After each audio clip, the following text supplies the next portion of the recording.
Bismillahirrahmanirrahim. Assalamualaikum warahmatullahi wabarakatuh. Alhamdulillahilladzi anzala ala abdihil kitaba wa lam yaj'al lahu 'iwaja.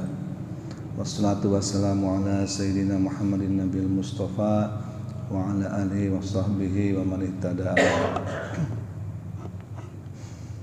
Hadirin jamaah salat subuh yang dirahmati Allah Subhanahu wa taala. Marilah senantiasa kita panjatkan puji dan syukur kehadirat Allah Subhanahu wa taala yang selalu melimpahkan begitu banyak nikmatnya kepada kita semua, sehingga pada pagi ini kita masih bisa melaksanakan salat subuh berjamaah. Kemudian insyaallah kita akan lanjutkan dengan ta'lim dan membacakan beberapa ayat-ayatnya dan juga beberapa hadis-hadis dari Rasulullah sallallahu alaihi wasallam. Salawat dan salam semoga selalu tercurah kepada junjungan kita Nabi besar Muhammad sallallahu alaihi wasallam yang telah diutus ke dunia ini untuk menjadi suri tauladan bagi kita semua. Mudah-mudahan di akhirat kelak kita diakui sebagai umatnya dan mendapatkan syafaatnya. Amin ya rabbal alamin. Allah Subhanahu wa taala sabda di dalam surat Al-Baqarah yang mungkin dari kita sudah banyak yang hafal ayatnya ini. A'udzubillahi minasyaitonirrajim. Bismillahirrahmanirrahim. Wala taqulu liman yuqtalu fi sabilillahi amwat bal ahya'u walakin la tash'urun. Ayat 154. Jadi ayat ini berhubungan dengan ayat biasanya kematian ya.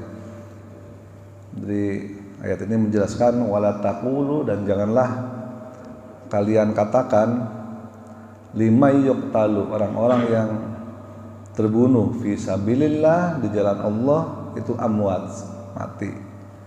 Jadi kalau ada orang yang berjihad kemudian terbunuh, jangan dibilang orang itu mati. Bal ahya, kata Allah di sini, bahkan mereka hidup. Walakin la tasy'urun, hanya saja kita tidak menyadari bahwa mereka hidup di tengah-tengah kita. Kita nggak tahu, kita nggak menyadari bahwa mereka hidup. Bal ahya, kata Allah, bahkan mereka hidup. Artinya orang-orang yang, jadi ayat ini berkisah tadinya tentang asbabun nuzulnya adalah perang Badar. Waktu perang Badar itu, setelah selesai perang Badar kan umat Islam dikaruniai kemenangan. Padahal jumlah pasukannya 3-1. Jadi umat Islam waktu itu ada sekitar 300 orang, sementara umat musyrik ada sekitar 1000 orang. Tapi alhamdulillah Allah berikan kemenangan kepada umat Islam. Setelah kemenangan dan setelah dikumpulkan mayat-mayat orang musyrik semuanya, kemudian Rasulullah tiba-tiba berteriak, "Hai fulan bin fulan," kepada orang-orang musyrik, "Hai fulan bin fulan, apakah kalian sudah merasakan, sudah membuktikan kebenaran akan janji Allah?" "Aku sudah membuktikannya," kata Rasulullah gitu. Kemudian Umar bin Khattab bertanya, "Ya Rasulullah, ini orang kan udah mati, ngapain diajakin ngomong?" gitu. Kata Rasulullah, "Emang orang ini udah mati, tapi dia pendengarannya lebih tajam dibanding kita. Dia bisa melihat, dia bisa mendengar apa yang kita bicarakan, apa yang kita omongkan, tapi mereka tidak bisa menjawab." Bedanya, mereka mendengar, kita ngomong apa mereka dengar, kita ngelakuin apa mereka juga lihat. Di pandangannya dan pendengarannya pada saat itu lebih tajam dibanding orang hidup, karena hijabnya sudah dibuka. Nah, pada orang hidup itu pada dasarnya dia terkungkung di dalam jasad, sehingga dia terhijab pandangannya dan penglihatannya dan pendengarannya. Jadi begitu dia keluar dari jasad, maka ruhnya itu punya pandangan dan pendengaran yang tajam. Dia bisa mendengar dan bisa melihat lebih tajam daripada pada saat dia masih hidup. Karena hijab sudah terbuka semua, dia bisa melihat jin, bisa melihat malaikat, bisa melihat macam-macam. Makanya waktu Umar bin Khattab bertanya tersebut dan kemudian Rasulullah SAW menjelaskan, maka turunlah ayat ini. Wala taqulu liman yuqtalu fi sabilillahi amwat, janganlah engkau katakan orang-orang yang mati di jalan-jalan Allah itu sebagai mati, tapi bahkan mereka hidup. Hanya saja kalian tidak menyadarinya. Begitu. Nah, bagaimana setelah pulang dari perang Badar, benar Rasulullah bersabda kepada umat Islam bahwa kita baru saja pulang dari peperangan yang kecil. Para sahabat kaget kan, bukannya perang Badar ini perang yang dahsyat, yang besar ya. Kalau misalnya perang Badar ini perang yang kecil, bagaimana perang yang besar seperti apa ya Rasulullah? Dan Rasulullah mengatakan perang yang besar adalah perang melawan hawa nafsu. Seperti itu. Jadi pada saat orang yang berperang melawan hawa nafsunya terus menerus, kemudian dia mati, ya kita juga harus berbaik sangka bahwa dia masih hidup juga di sisi Allah Subhanahu wa taala. Dia bisa mendengar, dia bisa melihat dan sebagainya. Nah, kalau misalnya memang orang yang sudah mati bisa mendengar, ya kan, perkataan orang yang hidup sesuai dengan sabda Rasulullah tadi, pertanyaannya adalah, bisakah orang mati beramal untuk dirinya sendiri? Orang udah mati nih, dia pengen tetap beramal untuk dirinya sendiri, bisa nggak? Pak Anto, bisa nggak Pak Anto kira-kira? Jadi orang mati tapi pengen tetap beramal untuk dirinya sendiri, bisa nggak? Tentu saja bisa.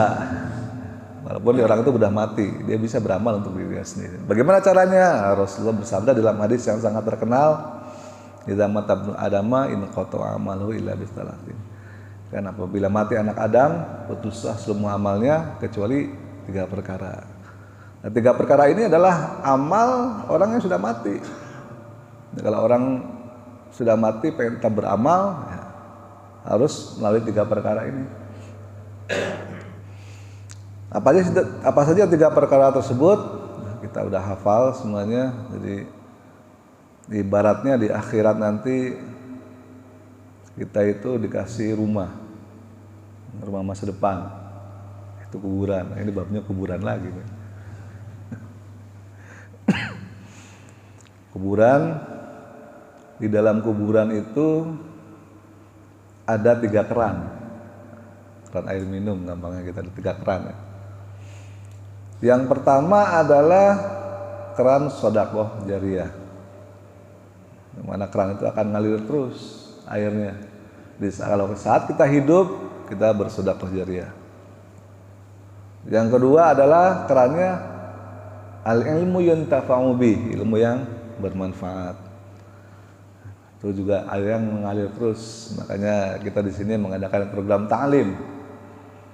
Siapa yang duduk di sini dan menyampaikan ilmu pengetahuannya kepada jamaah dan ilmu itu diamalkan oleh jamaah, insya Allah walaupun orangnya sudah meninggal, pahalanya ngalir terus. Itu keran ilmu yang bermanfaat.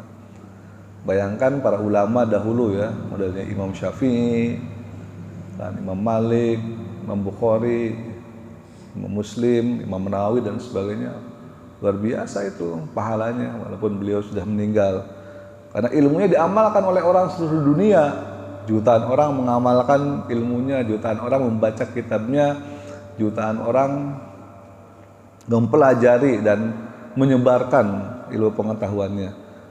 Sehingga pahalanya ngalir terus. Walaupun beliau-beliau itu sudah meninggal.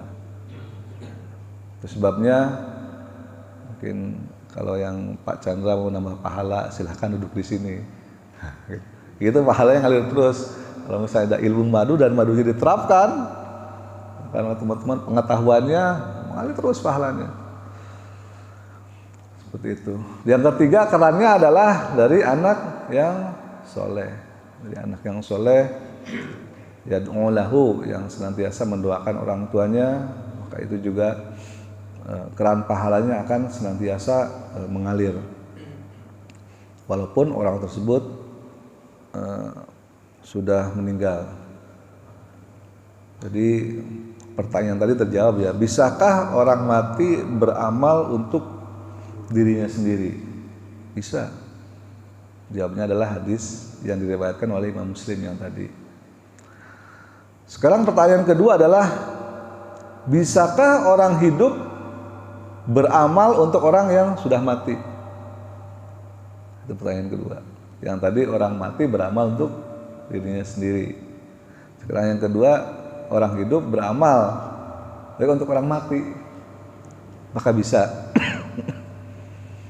Jawabannya adalah tentu saja bisa. Kenapa enggak gitu. Dari mana tahunya bisa? Rasulullah mencontohkan bahwa orang yang sudah mati harus disolat jenazah. Sholat jenazah ini adalah amal orang hidup, tapi untuk orang yang mati. Akan dibacakan Al-Fatihah dalam sholat jenazah, dibacakan sholawat, kemudian didoakan, Allahumma gfir lahu warhamhu wa'afihi wa'afahu. Ya Allah, ampunilah dia, sayangilah dia, maafkanlah dia, sebagainya kan. Waj'al jannata ma'tahu, dan jadikanlah surga sebagai tempat kembalinya. Doakan, itu adalah amalan orang hidup untuk orang yang sudah mati. Bisa orang hidup beramal untuk orang yang sudah mati. Kenapa orang yang mati perlu disolatkan jenazah? Ada yang tahu nggak? Itu udah pasti ya, tidak boleh sholat sendiri ya. Nah, itu udah pasti. Jadi Rasulullah bersabda, karena Rasulullah pernah menyolatkan jenazah. Jadi seorang marbot, tukang bersih-bersih lah di masjid di Madinah waktu itu. Rasulullah menyolatkan jenazah dia, kemudian dia bersabda, sungguh kuburan-kuburan ini penuh dengan kegelapan atas penghuninya, dan sungguh Allah Azza wa Jalla akan meneranginya untuk mereka dengan sholatku atas mereka. Jadi kenapa kita perlu sholat jenazah? Karena kalau enggak, kasihan kuburannya gelap. Ini hadis riwayat Muslim. Jadi kalau kita ada orang meninggal dan kita tidak sholat jenazah, atasnya ya satu, kita berdosa, tidak menjalankan kewajiban fardu kifayah, karena minimalnya harus ada yang mewakili yang menyolatkan jenazah. Kalau tidak, kata Rasulullah, ini kuburannya gelap.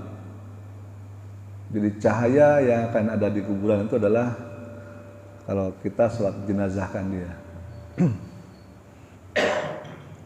Berdasarkan hadis yang diriwayatkan oleh Imam Muslim.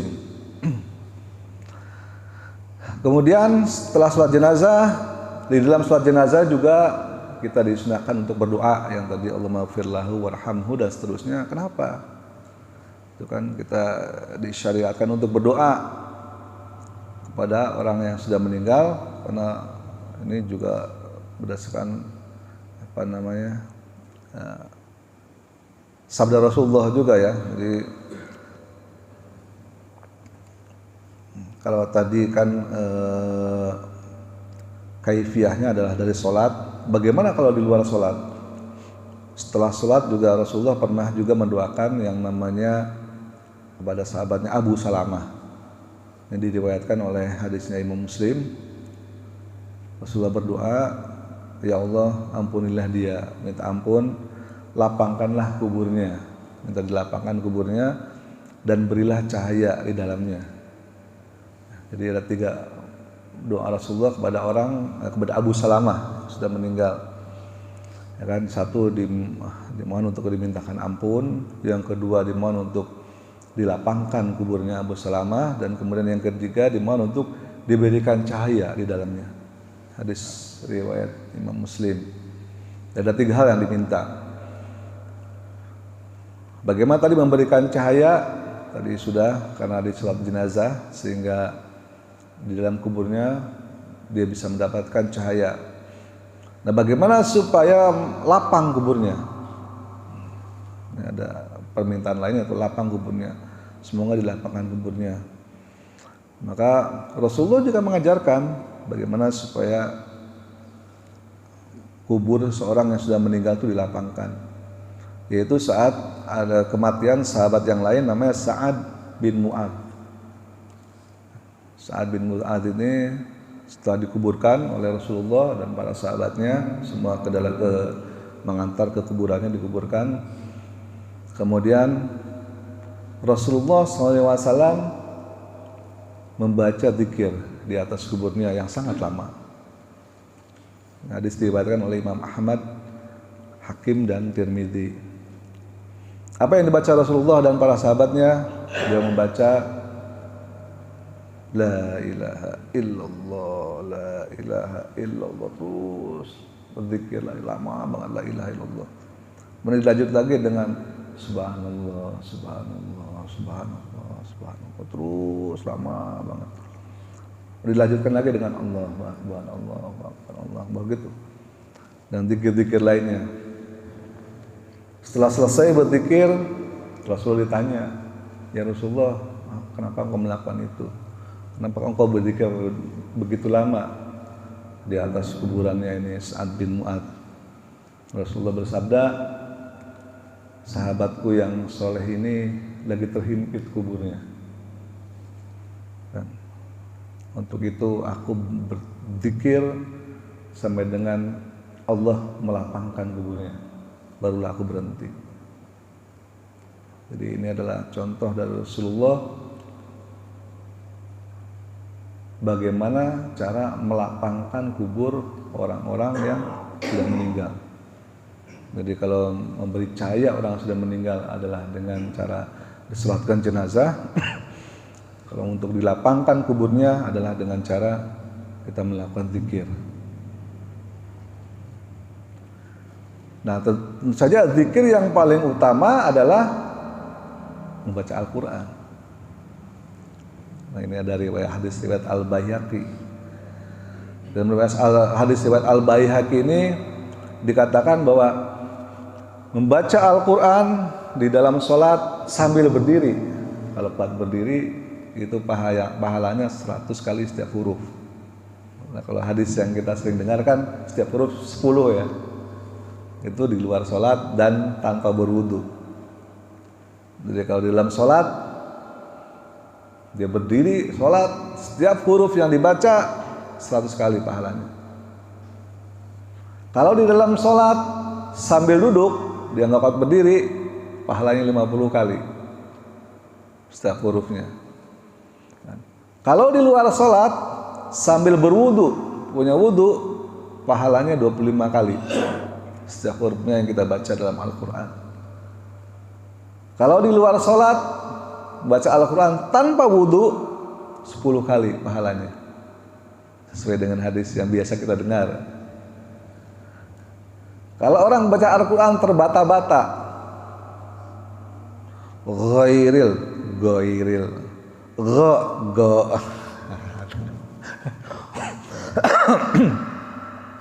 waladhdallin aladhdallin, nah gitu loh, terbata-bata, itu pahalanya 2 kali setiap hurufnya. Kalau hanya mendengarkan saja tidak membaca, dapat pahala juga 1 kali. Luar biasa Al-Quran ini. Dengernya aja udah berpahala, membaca terbata-bata 2 kali. Yang paling tinggi pahalanya adalah membaca di dalam sholat, setiap hurufnya 100 kali. Luar biasa membaca Al-Quran tuh. Dan membaca Al-Quran lebih utama dibanding membaca zikir, tasbih dan takbir. Ya kan? Kenapa seperti itu? Nah, Rasulullah juga bersabda ya, tadi kita babnya yang tadi ya, zikir orang yang sudah meninggal maka dilapangkan kuburnya. Sementara Al-Quran lebih utama dibandingkan zikir. Jadi apalagi kalau orang udah meninggal dibacakan Al-Quran. insya Allah makin melapangkan kuburnya dia. Bahkan Rasulullah bersabda di dalam hadis yang diriwayatkan oleh Imam Abu Daud dan Nasa'i. Beliau bersabda, "Iqra'u ala mautakum Yasin."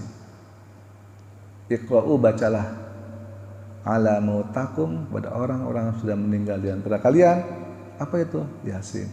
Surat Yasin. Jadi, surat Yasin ini luar biasa karena dalam hadis lain dikatakan surat Yasin ini merupakan jantungnya Al-Quran. Jadi kalau ingin keluarga kita dan orang tua kita, terutama saudara-saudara kita, anak kita mungkin ada yang meninggal, sahabat kita, bacakanlah Yasin, bacakanlah dzikir pada mereka supaya apa? Dilapangkan kuburnya. Dan mintalah doa kepada mereka supaya diampuni dosa-dosanya. Ya kan? Kalau misalnya orangnya jauh dan dia meninggal, lakukanlah salatul ghaib. Rasulullah mengajarkan nggak perlu salat jenazah, jenazah ada di hadapan kita bisa lakukan salatul ghaib. Insya Allah itu akan memberikan cahaya di dalam kuburnya. Nah, seperti itu. Ada lagi hadis lain yang mengatakan dari Ibnu Umar, diriwayatkan oleh Imam Tabrani, jika salah seorang di antara kalian meninggal, segerakanlah dikuburkan, jangan ditunda-tunda. Entar dulu, nunggu anaknya dari Amerika belum datang, kasihan. Kuburin aja cepetan kuburan, gak usah nunggu-nunggu terlalu lama. Nah, syariatnya seperti itu. Kemudian setelah dikuburkan dengan segera, apa yang dilakukan lagi? Rasulullah melanjutkan dari Ibnu Umar, bacakanlah Al-Fatihah di dekat kepalanya. Ada hadis lain yang meriwayatkan bacakanlah awal surat Al-Baqarah yang di dekat kepalanya. Dan bacakanlah akhir surat Al-Baqarah di dekat kakinya. Ini hadis riwayat Imam Tabrani. Jadi ini adalah hal-hal atau apa namanya apa yang bisa dilakukan oleh kita yang masih hidup dalam rangka untuk membantu saudara-saudara kita, teman-teman kita, sahabat kita yang sudah mendahului kita. Bagaimana cara membantu dia? Kasihan kalau dia terhimpit oleh kuburnya, kasihan kalau dia gelap di dalam kuburnya dan sebagainya. Nah, mungkin hal-hal yang bisa kita lakukan. Nah, bagaimana dengan kebiasaan ya masyarakat Indonesia itu sendiri? Kita bahas di situ. Jadi itu sebabnya kenapa para ulama khususnya di Indonesia memformalkan di Indonesia ini para ulama dengan namanya yasinan setiap malam Jumat misalnya, atau tahlilan orang sudah meninggal. Asal usulnya dari sini diformalkan. Karena kalau nggak diformalkan nanti orang beda-beda amalannya, bingung ini baca apa dulu, maka diformalkan. Nah, semua yang diformalkan itu sudah tentu saja mengikuti dalil-dalil yang ada. Nah, tadi baca Yasin dulu diawali, nah, tadi ada dalilnya. Setelah baca Yasin, baca Al-Fatihah, baca Qulhu, Qul a'udzu birabbil falaq, Qul a'udzu birabbin nas. Lanjutkan lagi baca surat Al-Baqarah awal, kemudian lanjutkan lagi dengan ayat kursi, dan kemudian diakhiri dengan akhir surat Al-Baqarah. Kan begitu urutannya kalau dalam tahlilan.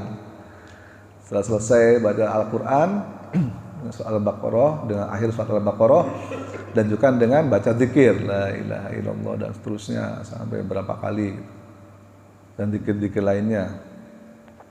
Kemudian ditutup dengan sholawat dan doa. Jadi diharapkan dengan diamalkan seperti itu, maka terutama akan melapangkan kuburnya orang-orang yang kita doakan dan mengampuni dosa-dosanya. Mungkin seperti itu yang bisa saya sampaikan. Silakan kalau ada yang bertanya. Ya, silakan Pak Anto. Kalau misalnya kita tahlilan gitu, ada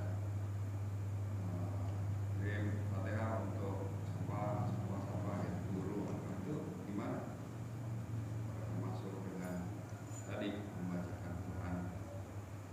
Ya, itu kan bisa dikiaskan ke situ.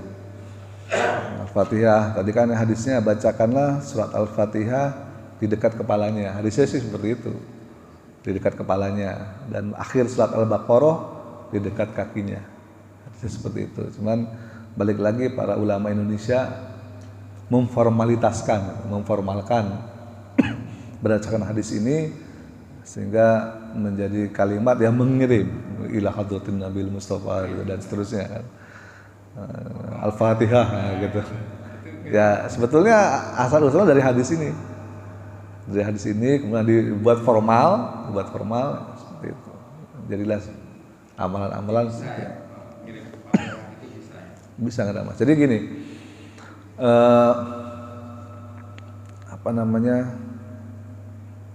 ya memang para ulama berbeda pendapat mengenai mengirimkan bacaan Al-Quran kepada orang sudah meninggal, apakah sampai ataukah tidak, berbeda pendapat. Mereka yang menyatakan itu tidak sampai, ya balik lagi, ya orang udah mati, ngapain dibacain, nggak perlu, ya, kecuali kalau di anaknya berdasarkan hadis yang tadi, ya kan. Tapi para ulama yang mengatakan itu sampai, ya karena hadis yang tadi yang bahwa orang beramal, orang meninggal itu nggak bisa beramal kecuali di 3 hal tadi, itu kan amal dirinya sendiri, bukan amal orang lain, ya gitu loh. Jadi yang nggak bisa sampai adalah amal dirinya sendiri, yang nggak bisa beramal adalah dirinya sendiri, ya kan. Dirinya sendiri beramal nggak bisa kecuali di 3 itu. Ini beda lagi, orang lain beramal untuk orang ini, tentu saja itu bisa. Kalau dikatakan itu tidak sampai karena orang sudah mati, kenapa Rasulullah mengajarkan sholat jenazah? Ada doanya dan sebagainya. Kenapa Rasulullah mengajarkan untuk membacakan Al-Fatihah di kepalanya, akhir Al-Baqarah di kakinya? Kenapa Rasulullah mengatakan Iqra'u ala mautakum Yasin? Bacakanlah kepada orang-orang sudah meninggal Yasin. Kan gitu. Jadi para ulama mengambil kesimpulan yang memang mempercayai lah. Tapi ini gini, sampai atau tidak sampai itu ya di luar wewenang kita, hanya Allah yang tahu kan. Kalau sampai, alhamdulillah. Kalau tidak sampai, nggak ada ruginya. Kita baca Al-Fatihah dapat pahala minimalnya 10 kali setiap hurufnya, nggak ada ruginya. Berarti itu buat kita ya. Buat kita pahalanya minimal, pahala buat kita gitu. Nggak ada ruginya, kita zikir nggak ada ruginya, mau zikir disunahkan, kita baca Al-Quran nggak ada ruginya, disunahkan, ya kan? Jadi tadi dicontohkan ya Pak, waktu membaca tahlil tadi ya di kuburan itu. Iya. Itu Rasulullah pernah melakukan itu. Pernah melakukan itu. Ya kan, tadi dari hadis.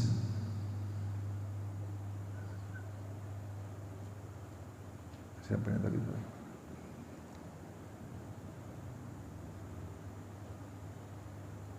Sa'ad bin Mu'adz. Jadi waktu sahabatnya meninggal namanya Sa'ad bin Mu'adz. Padahal ini, kata Rasulullah bilang, sahabat yang soleh ini dihimpit. Ini sahabatnya yang soleh, dibilang. Sahabat yang soleh, sahabatku yang soleh ini sedang dihimpit oleh kuburnya.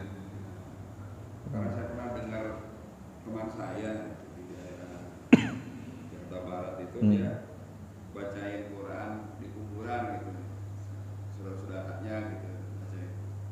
Mungkin itu kali ya ininya. Dia, ya. Quran bisa dibacain di kuburan nggak di rumah aja gitu. Iya, itu ada hadis yang terpisah ada. Tapi kalau kita bisa mengkiaskan dengan ini bisa. Walaupun itu bacaan Quran ada hadisnya terpisah. Kan itu Pak, gitu Pak. Iya. Atau apa gitu. Ngapain gitu. Baca di Betawi itu begitu gitu. Iya. Itu ada hadisnya lagi terpisah, saya nggak catat di sini. Nanti kalau misalnya ini saya coba cari literaturnya. Ada hadisnya terpisah untuk khusus membaca Al-Quran di kuburan. Al-Quran di kuburan gitu ya. Iya. Saya kan agak heran Pak gitu lah. Begini gitu. Saya nggak tanya lebih lanjut. Tapi memang begitu gitu. Ada tuh begitu gitu. Ini nggak malam-malam. Iya, ada yang sampai malam gitu. Kok di dibacain gitu. Saya pikirnya ini ada yang ngajarin nggak gitu kan? Ada. Ada nggak? Nah tadi kan Ustaz bilang Rasulullah membacakan Quran. Di sini zikir. Surat lah kata-kata Di sini gitu zikir ya. ya. Di kuburan untuk sahabatnya yang soleh tadi. Iya. Mungkin itu kali ya salah satunya. Salah satunya bisa menggunakan hadis ini secara umum adalah zikir. Maknanya gitu, maknanya. Dan Al-Quran adalah merupakan zikir yang terbaik. Nah, Al-Quran sendiri disebut dengan adzikr. Ya, Al-Quran menjelaskan kan bahwa nazzalna dzikra wa inna lahu lahafizun. Sesungguhnya kamilah yang menurunkan adzikr, zikir ya. Dan kamilah yang akan menjaganya. Adzikr dalam hal ini adalah maksudnya Al-Quran. Di Al-Quran juga disebut adzikr. Bahkan zikir yang paling utama adalah yang membaca Quran tadi. Zikir yang paling utama adalah membaca Quran tadi. Karena pahalanya berlipat ganda ya. Silakan. Kalau orang tahlilah terus Pak dikasih ada botol isi air gitu. Maksudnya buat apa? Minum. Nah itu, itu babnya lain lagi nih. Nanti babnya lain lagi.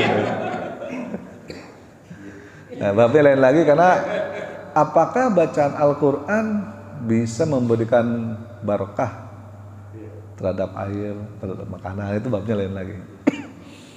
Karena ada sahabat Nabi dulu tersengat kalajengking, kemudian dibacakan Al-Fatihah sembuh. Wah gitu loh, itu ada hadisnya tentang manfaat atau surat-surat Al-Fatihah tertentu lah. Jadi mereka yang balik lagi itu tergantung keyakinan. Kita yakin nggak bacaan Al-Quran bisa gitu loh. Ya kalau kita hubungkan dengan apa yang ilmiah bisa-bisa aja. Waktu itu pernah dijelaskan sama siapa itu, bahwa kalau air itu ditiup dibacakan Bismillah maka akan kristalnya gimana gitu. Maksudnya ya itu bisa-bisa aja seperti itu kan gitu. Cuman saya lebih melihat dari sisi syariatnya gitu kan. Itu nanti bab tersendiri. Silakan. Assalamualaikum warahmatullahi wabarakatuh. Waalaikumsalam warahmatullahi Dari wabarakatuh. uraian Ustaz tadi ada dua yang menjadi pertanyaan buat saya.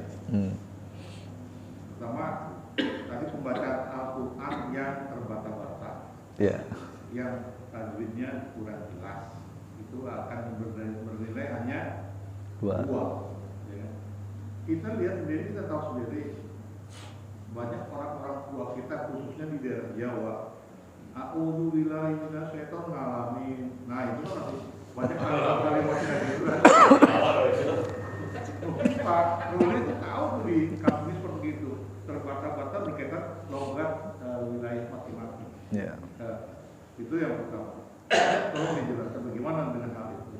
Kedua, berkaitan dengan masalah perang jihad gitu ya, jihad yang dia terbunuh pada saat jihad dia tidak mati, dia masih hidup. Nah, mungkin inilah salah satu yang dijadikan alat oleh kelompok orang tertentu untuk melakukan jihad, bom bunuh diri. Kalau itu kan jelas, kalau perang melawan orang-orang kafir. Sekarang gini Pak, bagaimana dengan pelaku-pelaku bom bunuh diri itu sendiri? Sedangkan dia bunuh diri itu adalah perbuatan yang paling dibenci oleh Tuhan. Nah dia melakukan bunuh diri, mungkin dicuci otaknya dengan kalimat ini. Kalau kalian bunuh diri, kalian tidak mati. Dan di sana sudah siapa bidadari atau surga yang berlimpah. Mungkin itu saya mohon dijelaskan. Baik, terima kasih pertanyaannya Pak Tatang. Jadi mengenai orang yang tadi, yang pertama baca Al-Quran ya. Memang kalau logat Jawa tuh Alhamdulillah itu susah. Alhamdulillah gitu kan. Rabbil alamin ya susah, Rabbil ngalamin gitu. Ya itu selama dia memang proses belajar, maksudnya jangan karena udah nggak bisa kayak gitu, ya udahlah gitu aja, pasrah itu. Sebaiknya enggak. Selama proses belajar terus dia dapatkan pahala 2 kali itu. Tapi kalau dia berhenti belajar dan bacanya salah, justru udah dosa malah. Nah itu yang bahaya. Dia udah nggak bisa, tapi dia nggak mau belajar, udah pasrah aja, nanti bacanya salah, ya dosa karena bisa mengubah arti.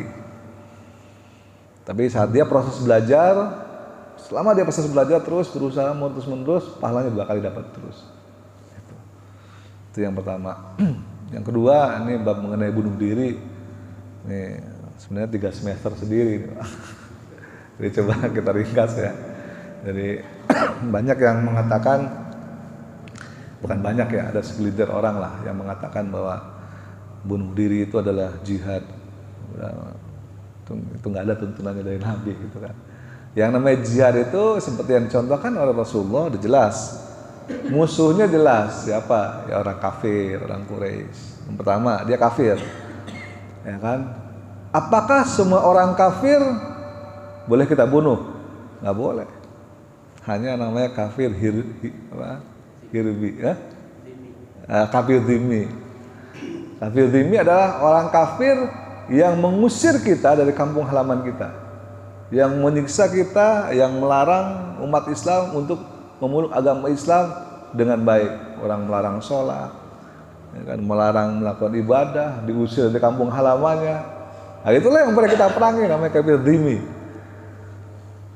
Kalau orang kafir doang kita bunuh ya nggak boleh, Pak. Apalagi orang muslim yang bunuh. Kan gitu, orang muslim kan, orang bunuh diri kan yang kenal siapa bunuh? Orang muslim. Bukan cuma orang kafir gitu. Bukan orang kafir aja tok. Nggak boleh kita bunuh kalau dia tidak mengganggu. Kecuali kalau dia mengganggu, dia melarang kita ibadah, dia mengusir kita dari rumah kita dan sebagainya, itu boleh dibunuh, boleh diperangi. Nah, itulah bentuk jihad. Gitu loh. Jadi, kalau tidak mengganggu, ya nggak boleh. Kita harus berteman, berkawan dengan orang beragama lain. Bahkan Umar bin Khattab saat menaklukkan Palestina, Umar bin Khattab menaklukkan Palestina, diberikan kunci Palestina oleh seorang pendeta, uskup.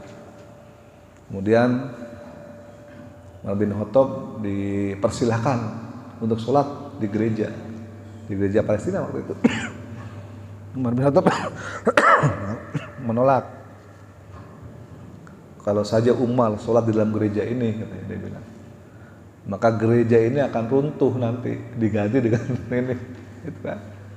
Memang nggak mau dia sholat di dalam gereja, dia sholat di samping gereja. Dan di samping gereja itulah sampai sekarang didirikan namanya Masjid Umar bin Khattab tuh. Jadi ini masjid, ini gereja berdampingan di Palestina. Umar bin Khattab, coba bayangkan kalau Umar bin Khattab sholatnya di dalam gereja, hancur itu gereja, rata dengan tanah nantinya, dan akan didirikan masjid di situ. Umar tahu, makanya dia nggak mau sholat di gereja, sampingnya di luar, sholatnya di situ bersama para sahabatnya. Nah, sampai sekarang ya gerejanya masih ada, masjidnya berdiri di samping gereja, Masjid Umar bin Khattab namanya. Jadi begitulah hebatnya Islam. Itu sebabnya kenapa Islam menguasai dunia, menjadi apa namanya, kalau sekarang kan Amerika ya, merajai lah menguasai dunia. Dulu umat Islam menguasai dunia. Kenapa? Karena keadilannya. Dia adil terhadap bukan cuma umat Islam, tapi umat non Muslim. Mungkin nanti Pak Aleh menjelaskan dari sisi sirah ya, bagaimana Umar bin Khattab, Rasulullah adil terhadap apa namanya orang-orang non Muslim, sehingga Islam dicintai waktu itu. Hanya saja di masa-masa sekarang memang banyak yang memelesetkan ajaran-ajaran Islam itu, sehingga ya terkesan Islam jadi ada ajaran-ajaran teroris jadinya kan, dan adanya bunuh diri dan sebagainya. Udah itu sangat dilarang. Itu orang-orang itu menyesal, bukan ketemu bidadari di sana, ketemu malaikat bukan digebukin. Gitu loh, seperti itu. Ini satu sedikit lagi. Ya silakan. Berkaitan dengan kita dengar sendiri di hadis juga bahwa sahabat-sahabat Rasulullah itu banyak yang mati dibunuh, banyak beberapa yang mati dibunuh. Itu bagaimana dengan kaitan? Apakah kebanyakan yang pelakunya orang-orang Islam? Kan masalah umat siapa gitu yang meninggal waktu saat dia melakukan dakwah. Dijelaskan. Jadi kenapa dia sampai kebanyakan yang mati kok dibunuh gitu? Para sahabat. Oh, oke. Ya, jadi memang sahabat mati dibunuh kecuali Abu Bakar ya, yang paling utama satu doang. Umar bin Khattab mati dibunuh pada saat menjadi imam sholat subuh. Makanya sampai sekarang di Masjidil Haram makmum tuh nggak boleh langsung di belakang imam, ada askar dulu, ya kan, baru makmum di belakangnya askar yang melindungi kan, imam di depan. Karena berdasarkan pengalaman itu, jangan sampai imam waktu sholat tusuk dari makmumnya, makmum saf pertama kan sangat dekat. Itu dibunuh Umar. Kemudian Utsman bin Affan juga dibunuh di rumahnya saat lagi baca Al-Quran. Tiba-tiba sudah datang sekelompok orang, rumahnya ngeroyok, bunuh. Begitupun Ali bin Abi Thalib juga meninggalnya terbunuh juga. Nah, kenapa Allah membuat skenario seperti itu? Kecuali Abu Bakar ya. Nah, mereka bertiga itu Umar bin Khattab, Utsman dan Ali, Allah ingin menaikkan derajatnya mereka menjadi syuhada sehingga setara dengan Rasulullah. Lalu kalau mereka matinya nggak dibunuh, nanti surganya beda apa? Nggak ketemu ini, kasihan. Begitu skenario Allah. Itu yang dipahami oleh para ulama seperti itu. Kalau saja Umar meninggalnya seperti Abu Bakar, kecuali Abu Bakar ya, karena Abu Bakar itu sahabat yang paling mulia. Kan kata Rasulullah, imannya Abu Bakar jika ditimbang dengan iman seluruh umat Islam kecuali para nabi, itu masih berat imannya Abu Bakar. Luar biasa Abu Bakar ini. Makanya Abu Bakar menjadi khalifah pertama yang dipilih, dan Abu Bakar menjadi wakil Rasulullah saat Rasulullah berhalangan untuk menjadi imam sholat. Abu Bakar yang menggantikan. Kualitas imannya luar biasa. Saat Rasulullah mengatakan, siapa yang mau menyumbang untuk peperangan, Rasulullah mau perang nih menghadapi orang Quraisy. Yang orang yang pertama ngacu Abu Bakar. Saya Rasulullah, kamu menyumbang berapa banyak? Seluruh harta saya serahkan. Kaget orang-orang. Semuanya diserahkan. Tiba-tiba Umar dari jauh datang. Nggak tahu kan bahwa Abu Bakar udah ngomong seluruh hartanya. Ya Rasulullah, saya mau nyumbang juga. Saya setengahnya gitu kan. Dari harta saya gitu. Sebagai dia nanya ke orang lain, Abu Bakar berapa? Semuanya dia, lu cuma setengah gitu. Waduh, kecelek. Seperti itu luar biasa Abu Bakar. Makanya, dan Abu Bakar lah yang terus menemani Rasulullah selama Rasulullah berhijrah. Dari kecil ya, dari mulai Rasulullah masuk Islam, orang yang pertama masuk Islam salah satunya adalah Abu Bakar, sahabatnya. Dan saat hijrah yang menemani Rasulullah selama perjalanan, Abu Bakar. Sampai beliau digigit kalajengking dan sebagainya di gua Tur itu. Ya kan? Terus sampai dengan orang pertama yang menyatakan Rasulullah itu benar pada saat peristiwa Isra Mi'raj adalah Abu Bakar juga, membela Rasulullah. Yang lain nggak ada yang mau percaya, bahkan banyak orang yang murtad. Ah bohong itu Muhammad, kelahuan kan, sekarang makin lama makin ngaco ngomongnya kan gitu. Mana ada orang dari Mekah ke Madinah dalam semalam dan sebagainya gitu. Kata Abu Bakar, jangankan cerita kayak gitu, lebih dari itu saya percaya. Makanya disegelari Abu Bakar As-Siddiq, orang yang selalu membenarkan yang benar. Siddiq. Abu Bakar itu luar biasa. Abu Bakar mungkin ya, ini para ulama yang mengatakan amalnya, level amalnya sudah mendekati di bawah Rasulullah setingkat sehingga pantas atau wajar untuk berada di surga yang sama dengan Rasulullah. Tapi tiga sahabat yang lain nih belum level nih sama Abu Bakar sehingga matinya harus syahid gitu. Kurang lebih seperti itu. Assalamualaikum warahmatullahi wabarakatuh. Waalaikumsalam warahmatullahi wabarakatuh. Karena kalau saya baca ayat ini di Al-Quran ini antara ayat 1 dan berikutnya Nggak nyambung. saya itu tidak nyambung ya. Kayak tadi 154 sebelumnya Allah sendiri, Allah menyenangi orang yang bersabar. Tapi kok berikutnya langsung Allah menyatakan bahwa harus percaya bahwa yang orang meninggal di jalan Allah itu tidak mati. Itu gimana ya? Baik. Ini sebetulnya kajian tersendiri ya, ada kajian banyak dalam ayat Al-Quran tuh yang kelihatannya nggak nyambung, padahal semuanya itu nyambung. Kalau kita mendalami maknanya. Seperti dalam ayat apa ya, Sabihis tuh. Tiba-tiba bercerita mengenai unta gitu, afala ya'lamuna afala yanzuruna apa ilas samai kaifa rufi'at gitu. Kenapa kamu nggak perhatikan langit dan sebagainya gitu kan?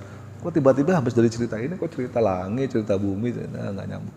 Sama dengan yang tadi kok habis cerita apa namanya kematian kok cerita kesabaran ya, habis cerita kesabaran kok ceritain. Jadi gini,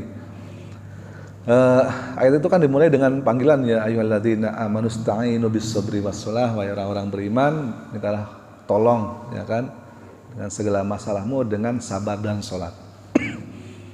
Jadi balik lagi ayat ini asbabun nuzulnya, asal usul turunnya adalah karena perang Badar.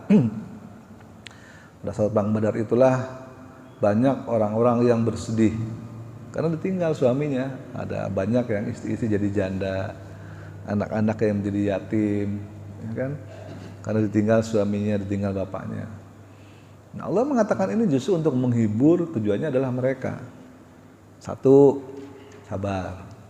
Yang kedua, tenang, bapakmu tuh nggak mati. Nah, gitu loh. Bapak masih hidup, hanya karena kamu nggak tahu, nggak sadar. Bapakmu masih ada di sekitar kamu, suamimu masih ada di sekitar kamu. Hanya kamu nggak sadar aja. Mereka bisa mendengar ucapanmu, mereka bisa mendengar doa-doamu.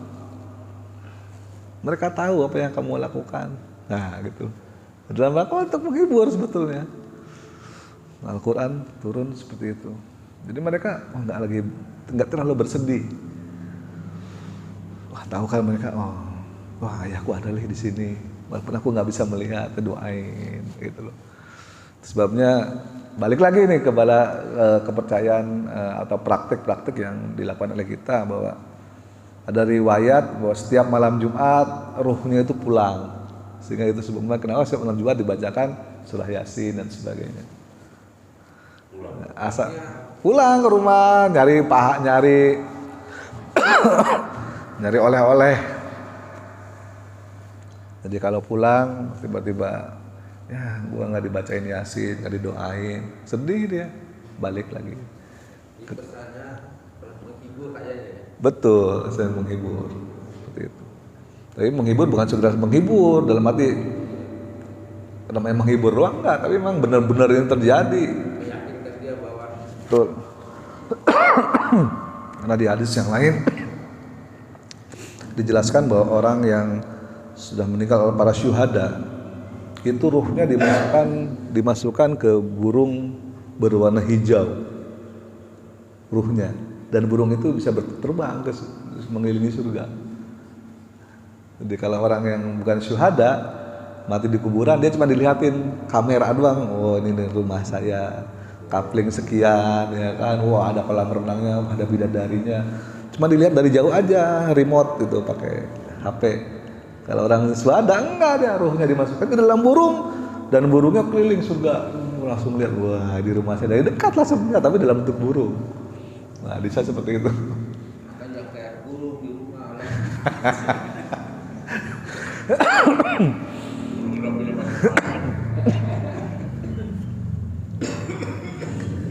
Kalau orang yang Gitu ya. peperangan itu biasanya kan langsung disuruh jenazahkan untuk dimakamkan atau boleh bisa dalam keadaan darurat, dalam keadaan perang. Dan kadang orang para syuhada tidak perlu lagi Pak, langsung dikubur, nggak perlu dikafani. Mereka udah nggak butuh apa-apa, langsung dikuburkan aja. Bahkan dengan nempel baju perangnya masih, dengan darahnya masih nggak perlu langsung dikubur. Karena mereka sudah tidak butuh apa-apa, mereka sudah mulia di sisi Allah, kan gitu. Pasti masuk surga. Tuh, beda dengan orang mati yang biasa ya, itu perlu di treatment. Kalau mereka udah nggak perlu treatment, udah otomatis. Sebabnya para sahabat dulu berlomba-lomba, termasuk Bilal. Bilal itu dulu, aduh, gua kok nggak mati-mati sih, ikut perang masih hidup aja, ikut perang masih hidup. karena pengen mati sebagai syuhada. Sampai dia sedih, sampai dia nggak mau pulang ke Madinah, perang mana-mana ikut sama pasukan jauh.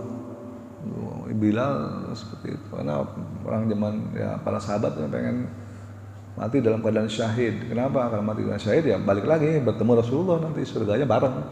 Yang namanya Bilal bin Rabah itu yang adzan, tukang adzannya Nabi. Madin Bilal bin Rabah. Sedikit Ustaz. Ya. Ini pemikiran saya yang bodoh berkaitan dengan tadi yang Ustaz terangkan. Mungkin kalau pertanyaan saya ini salah, jangan dijadikan saya sebagai orang Yahudi. Kalau nanya jangan betul. Ini pola pikir, ya pola saya punya pola pikir saya dan pola pikir saya itu salah gitu ya. Terus jadi pertanyaan lagi. Tadi Ustaz bilang kalau sebenarnya itu jiwanya masih ada di dalam di dekat dengan keluarga. Itu ada jeda waktunya. Maksudnya? Arwahnya itu di dalam keluarga itu mengetahui situasi dan kondisi keluarganya, dia tahu kan harus ada itu. Ada punya jeda waktu enggak? Kedua, setelah dia sebagai syuhada dalam meninggalkan istrinya yang janda-janda, Pak Chandra ya. Meninggalkan istrinya yang sudah menjadi janda-janda. Dia memberitahu bahwa Nabi itu memberitahu bahwa arwahnya masih ada, masih melihat janda itu sama anak-anak. Iya. Tetapi Kalau dia Nabi itu memerintahkan kawinkanlah dia janda-janda itu. Maksudnya apa, Ya. Pak? Nah, yang jadi pertanyaan ini, apa nggak sedih tuh syuhada tuh melihat itu? Istrinya disuruh kawin lagi. Bukan sedih. Udah punya bidadari, di sana 70 bidadari, apa sedih? Ya, itu pertanyaannya begitu. Apa? Oke lah, walaupun punya bidadari 70, bisa di surga, tetapi melihat istri gue ini gue kawin lagi, mobil gue dipakai, otak gue dipakai yang begitu. Jadi yang dari pertanyaan itu para syuhada itu punya jeda waktu tidak untuk bisa mengetahui keluarga dia yang masih ada. Ya kalau dari riwayat-riwayat sih nggak ada jeda waktu lah dia selalu. Karena orang syuhada itu kan dia nggak perlu dikuburkan, nggak perlu disolatkan, nggak perlu dimandikan, langsung dikubur aja. Mereka udah nggak butuh apa-apa. Mereka hidup mulia di sisi Allah. Mereka bebas, rohnya itu bebas melakukan apa aja. Bahkan masuk surga pun udah boleh. Walaupun dalam bentuk burung ya. Karena kalau dalam bentuk manusia nggak boleh ya. Orang yang pertama masuk surga adalah Rasulullah. Ya Allah jadikan dia dalam bentuk burung dulu supaya terbang dan melihat-lihat gitu. Artinya dia hidup bebas, sebebas-bebasnya mau keluyuran ke surga, mau balik ke rumahnya, ngelihat istrinya, ngelihat anaknya, ketemu siapa, ketemu Rasulullah dan sebagainya, ketemu sahabat-sahabat, semua kakek neneknya. Saya mau ketemu Nabi Adam kayak gimana sih? Nabi Adam bisa itu, orang pada ada seperti itu, bebas hidupnya. Bebas, mereka nggak ada batasan, nggak ada ini. Tapi rasa sedih dan gundah gulana ada? Ya menurut riwayat sih ada, Pak. Menurut riwayat ada, sedih gundah gulana ada. Sekarang kalau dia udah rasa manusiawinya masih ada. Ya. Setelah dia bisa melihat istrinya dia dinikahi oleh orang lain lagi. Tapi ya Allah apalagi pada syuhada, Allah pasti akan mengganti rasa sedih itu dengan hal yang lebih baik dari itu. Artinya mungkin dia ya nggak tahu ya saya juga, tapi mungkin dia ya sudah kalau nggak mau, saya masih punya bidadari kan gitu banyak, sudah. Artinya karena seorang istri itu kalau dia sudah menikah dengan orang lain, kalau nanti masuk surga ya dia bersama suaminya yang terakhir itu. Suaminya yang pertama udah nggak. Kalau duda, dia ngomong juga dong, wah lu kawin lagi. Kalau duda. Ya, kalau suami punya istri banyak, istrinya satu surga semua bersama-sama dengan istrinya semua. Tapi kalau istri nikah lagi, ya dia bersama dengan suami yang terakhir. Suami yang pertama ya enggak. Jadi gitu. Kalau bisa istri berdua gitu ya. Mikir, tentang mikir. Enggak, jadi kan apa ya namanya tadi bilang masih jiwa kemanusiaan kita masih ada, ya kan? Jadi kita masih sayang dengan istri kita gitu ya. Wah, aduh istri gue tuh kawin lagi dong, jangan gitu. Jadi Pak, kalau dulu pernah dengan istri pertama, lalu Bapak dengan istri kedua, kira-kira kalau menemukan istri kedua, ingat tak istri pertama? Bidadari itu Suhana itu diberikan istri yang lebih cantik 70 bidadari, kira-kira ingat nggak? Tadi